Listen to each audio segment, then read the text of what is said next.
Assalamualaikum warahmatullahi wabarakatuh. Video ini berjudul 10 jenis muamalah dalam Islam lengkap dengan penjelasannya. Manusia adalah makhluk sosial yang akan terus berinteraksi dengan orang lain dan melakukan transaksi.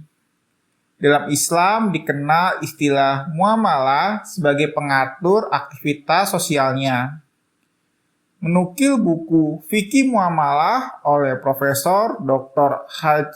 Haji Abdurrahman Ghazali MA, muamalah secara etimologi sama dan semakna dengan al-mufa'alah, yaitu saling berbuat, bertindak, atau mengamalkan.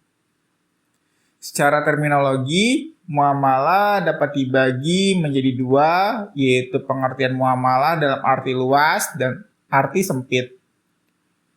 Pengertian muamalah dalam arti luas yaitu aturan-aturan, hukum-hukum Allah SWT untuk mengatur manusia dalam kaitan urusan duniawi seperti pergaulan sosial. Muamalah dalam pengertian sempit adalah segala perjanjian yang memungkinkan manusia untuk saling bertukar manfaat sesuai dengan ketentuan dan aturan yang telah ditetapkan oleh Allah yang harus dipatuhi oleh manusia. Setelah membahas mengenai pengertian muamalah, sekarang akan dibahas mengenai jenis-jenis muamalah. Merangkum dari berbagai sumber, berikut 10 jenis muamalah.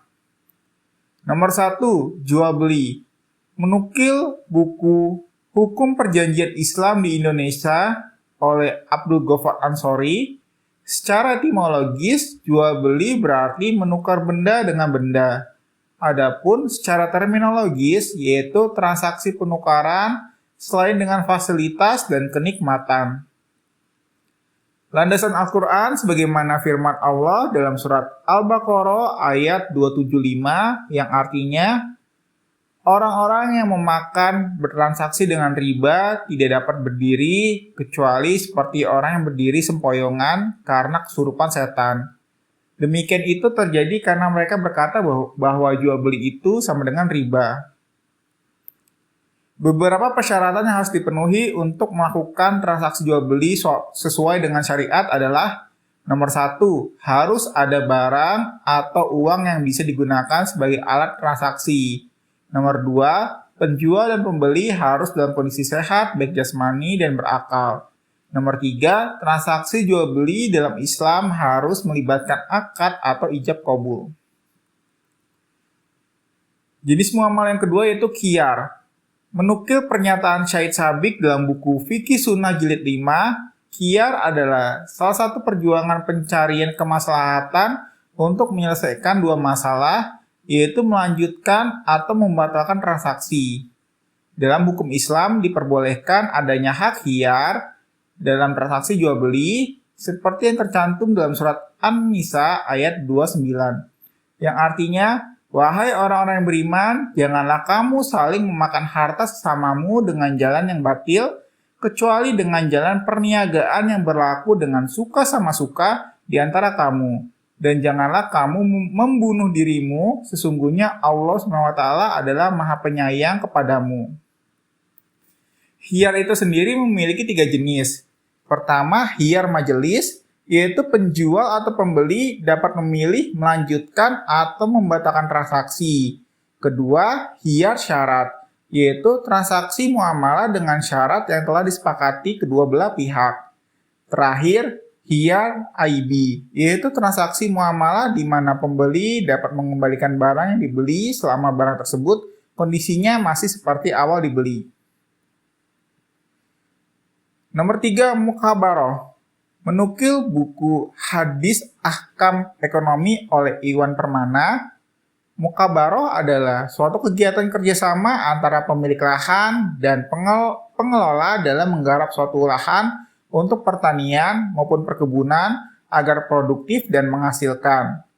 Spesifikasi untuk membedakan mukhabarah dengan akad kerjasama lainnya, benih atau bibit yang akan ditanam disediakan oleh pemilik tanah. Muamalah keempat, nomor 4, muzaroah.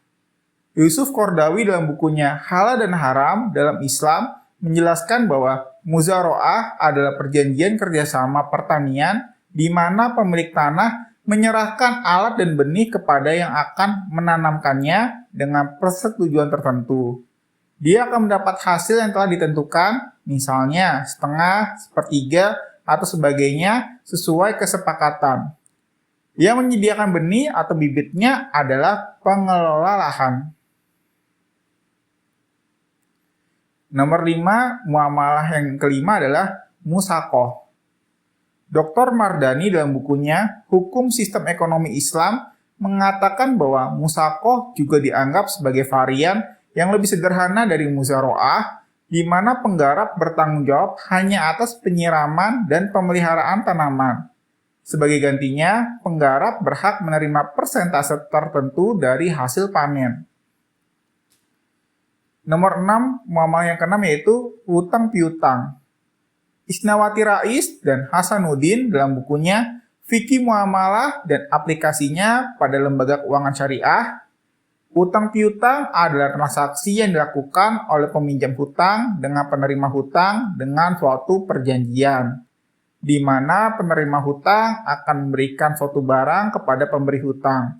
Kemudian barang itu akan dikembalikan setelah penerima hutang melunasi hutangnya.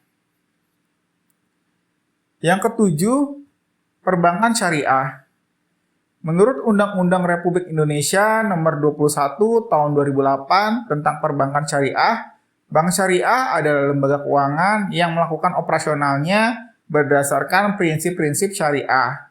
Sedangkan perbankan syariah adalah segala sesuatu yang menyangkut tentang bank syariah dan unit usaha syariah, mencakup kelembagaan, kegiatan usaha, serta cara dan proses dalam melaksanakan kegiatan usaha. Yang ke-8, nomor 8, syirkah. Dr. Harun MH dalam bukunya yang berjudul Fikih Muamalah menjelaskan bahwa syirkah termasuk dalam salah satu bentuk kerjasama dagang dengan rukun dan syarat tertentu. Terdapat beberapa jenis syirkah, antara lain syirkah abdan, syirkah inan, syirkah wujuh, dan syirkah mufawadoh. Nomor 9, Ariyah. Berdasarkan buku Fikih Madrasah Sanawiyah kelas 9 yang ditulis oleh Zainal Mutaqin dan Amil Abian, dalam hukum Islam, kegiatan pinjam-meminjam disebut dengan istilah ariyah. Secara etimologi, ariyah bermakna pinjaman. Namun, menurut terminologi syar'i, pinjam-meminjam merujuk pada akad yang melibatkan pemberian manfaat dari suatu benda halal oleh seseorang kepada orang lain tanpa imbalan dengan tidak mengurangi atau merusak benda tersebut dan harus dikembalikan setelah manfaatnya diambil. Yang terakhir nomor 10, Ihyaul Mawad.